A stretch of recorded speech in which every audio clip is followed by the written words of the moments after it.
úplne, ale úplne najskoršia spomienka zo škôlky je takáto. Ležíme v postielkách po obede a máme spať. Robím sa, že spím, ale popri tom poločku sledujem.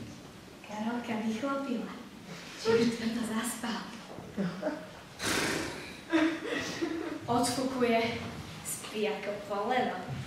A to je moc dobré. No, pre mňa samozrejme. Potom opatrne, aby to nezpadal. Beriem jeho ruku a krúžim mu po dlani ukazovákom, štýlom. Varila myšička kašičku. Viem, že je to príjemné, keď mi to robí mama alebo foter. A preto mu to robím. On o ničom nevie, lebo on spí. A ja mu tu pritom robím také príjemné veci.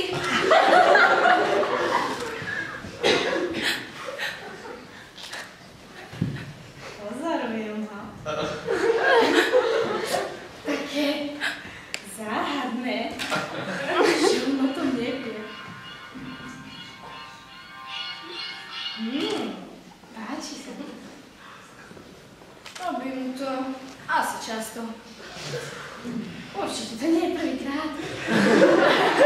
Ale určite vždy rozhodne len v spánku. Co ma na tom baví, co ma na tom fascinuje.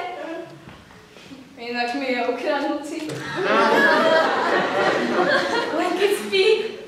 A on má hrozne tvrdý spánok.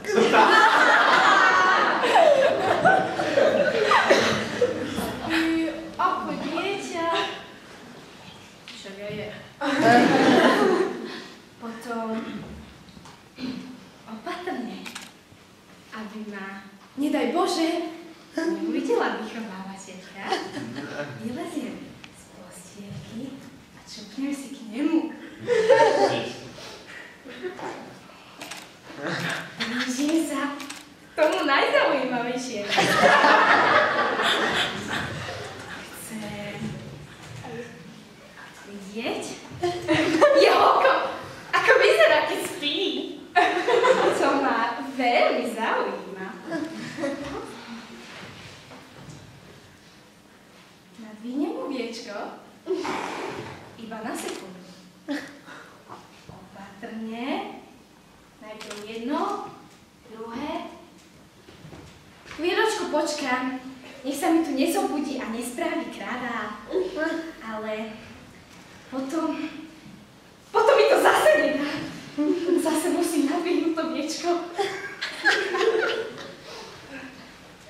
Ako tam tak pláva.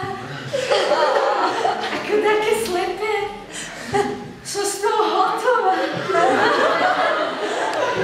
Taký zvláštny pocit. Aj zakázaný pozorovať spiace oko.